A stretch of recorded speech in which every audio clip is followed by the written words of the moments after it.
మేడ్చల్ జిల్లా గాజుల రామారంలో ఇళ్ల కూల్చివేతలు వివాదంగా మారాయి. స్థానిక హెచ్ఎంఎల్ కాలనీలో ప్రభుత్వ స్థలాన్ని ఆక్రమించి నిర్మించిన ఇళ్లను రెవెన్యూ అధికారులు నేలమట్టం చేశారు.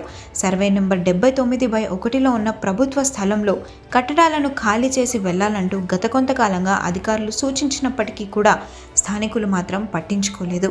దీంతో రంగంలోకి దిగిన రెవెన్యూ సిబ్బంది ఈరోజు జేసీబీలతో ఇళ్లను కూల్చివేశారు. కూల్చివేతల తర్వాత ప్రభుత్వ స్థలం అంటూ సూచిక బోర్డును కూడా ఏర్పాటు చేశారు. అయితే కూల్చివేతలపై స్థానికులు ఆగ్రహం వ్యక్తం చేస్తున్నారు.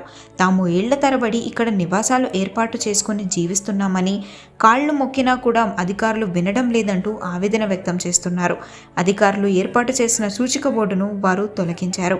పరిస్థితులు ఉద్రిక్తంగా మారడంతో ఘటనా స్థలంలో భారీగా పోలీసులు మోహరించారు. రాజకీయ మాడి ఇవన్నీ అటాక్ చేసింది సార్ రాజకీయ నాయకులు. ఇది ధార్మికంగా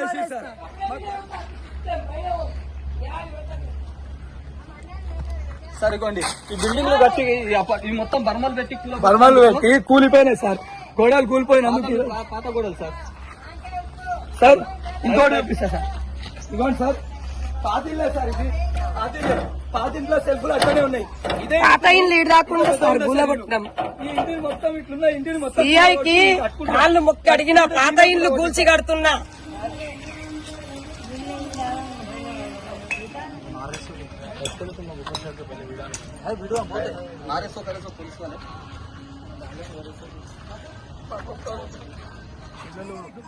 పిల్లల పైన భరోసా పెట్టుకోవద్దని దుకాణం పెట్టుకుని కొబ్బరికాయలు అమ్ముకుంటుంటే ఆ కొబ్బరికాయల దుకాణం కూడా ఎరగొట్టాయి. ఫ్యాన్లు అన్ని ఖరాబ్ చేసి సార్. మాకు ఒక్క రూపాయి గిట్ట లాభం కాలేదు. కొబ్బరికాయలు నీళ్ళు అమ్మే దుకాణం కూడా కొట్టింది సార్.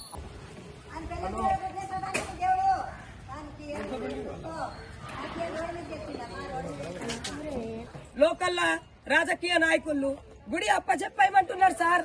రాజకీయ నాయకులు సార్ మాకు చిన్న మాకు సపోర్ట్ చేస్తలేరు. చిన్న వాళ్ళ పేర్లు కావాలంట. ఇల్లు పూల కొట్టుకొని ఈ రోజు నా పేరు పెట్టలేదండి. నా పేరు పెట్టలేదండి. అన్ని రాజకీయ మాడి ఇవన్నీ అటాక్ చేసింది సార్ రాజకీయ నాయకులు. ఇది ధార్మికంగా